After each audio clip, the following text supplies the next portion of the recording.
What's up everyone, welcome back to our lawn, and today you've clicked on this video because you were looking around the YouTube sphere to try to make your yard nicer. And you click on these gorgeous yards that you see, and you click on these yards and you find out at some point all of them have done a renovation. And that is, they have killed off their whole yard, seeded it, and brought it back to look beautiful, which is what I've done here and what I'm standing in. But you look at your property, you have a large yard and you're going to have problems. You don't have irrigation. You don't have a lot of time. You're a weekend warrior to go out and renovate 10,000 square feet.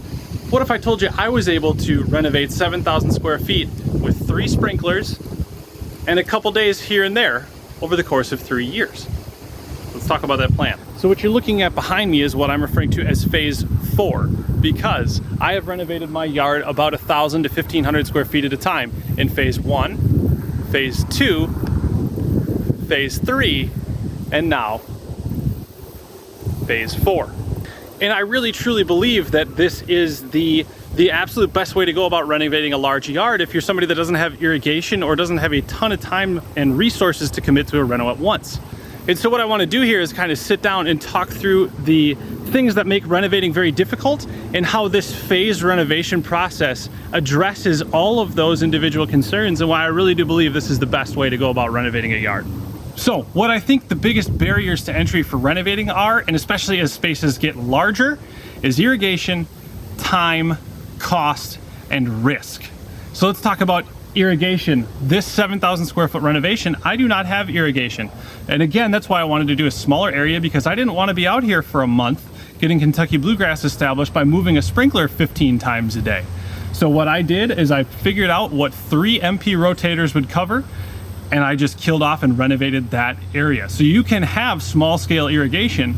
That was probably about $100 or so to get that 3-head MP rotator set up. With the 100 rotors that I have right now, it'd be even a little bit cheaper because those heads are a little bit cheaper. And so you can water in a way that will guarantee your seed germinates, watering 2-3 times a day, keeping the soil wet at all times without ever having to move a sprinkler. You just turn the water on, you turn it back off. And once a yard is established, you don't have to water it like that anymore, so you don't need that irrigation anymore. You pick up your 3 sprinklers, you move them to the next section, and you move on and you move on. Time is an issue as well, and especially if you want to do some sort of regrading or top dressing type work to smooth the area out.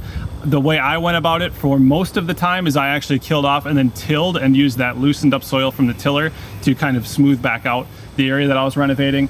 Phase 4, I top dressed with dirt that I had from the landscaping project and the walkway that I'm sitting on. So a combination of either that tilling or renovating, and that takes a ton of time.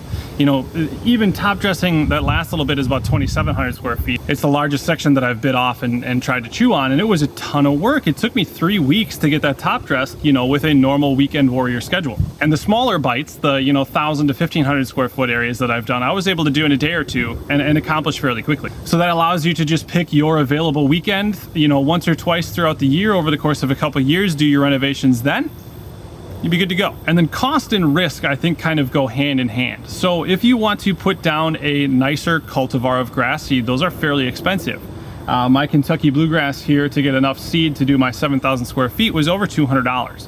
Now, you also have the cost of topsoil or sand if you're bringing those in. Those aren't necessarily cheap or free. You also have the cost of, just your time. You have the cost of fertilizers and what you're having to put down to get seed to establish. All of that stuff costs money, and if you do it all at once, it starts to add up very quickly. Here I was able to bite off, probably $200 sections at absolute maximum when it comes to fertilizer, watering, etc. So that's not as bulky of a cost at one time. You're spreading the cost of the project out over the course of a few years. And then the last section, like I said, kind of ties in, which is that risk. So you see a lot of videos where people are renovating their yards and they get washouts, right? They seed and a giant storm comes through, the seed washes away, and now you're done. You got to seed it again. You got to go through and seed it all over again. And if I had 7,000 square feet of grass seed out here and it all washed away, that's a huge investment of my time where I have to now come back out, reseed, re-rake it all in, get all my, restart all of the watering, everything really snowballs the bigger the project. If, I have my last little area down here and it's on the side of a hill, and if that washes away, I'm only really out, 4 or 5 pounds of seed. And I think the last little bonus thing that I was worried about when I started it is how will they piece together, because I'm seeding over the course of 3 years, and are they all going to look uniform? And honestly, take a second, see if you can find the line where the 2 renovations happened out here. I've been completely satisfied with how well I'm using the same seat every time. And I've been very satisfied with how well it has all pieced itself together. So I really do hope that's helpful for you. I really wanted to put that out there because I really believe renovation is the way to have the nicest yard possible with the highest success rate. It's definitely the best way to go if you really want the perfect yard, is to renovate. But I understand for those folks with larger yards, it's a huge undertaking. So I'm hopeful that introducing the strategy that I've implemented here in my front yard, I can kind of reduce some of those worries for you, give you the opportunity, give you the confidence to go out there and just do it little bit by little bit, kill off a little section, whatever you're comfortable getting completed, manage that little area, get it established, and then move on to the next space. It will work out just fine for you. It just requires a little bit of patience. So thank you so much for watching. Let me know what sort of strategies you've implemented, if you've ever tried to renovate a large yard, or if this kind of helped solve some of your concerns in a large scale renovation. Like the video if it was helpful, subscribe to the channel if you haven't already. Thank you so much for watching. We'll see you next time.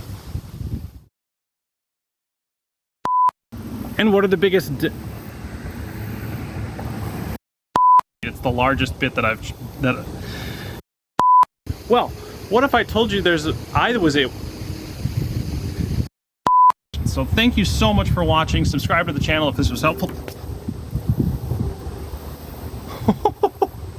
I have no idea what that was, but I thought it was a wasp just landed on my leg. It goes this,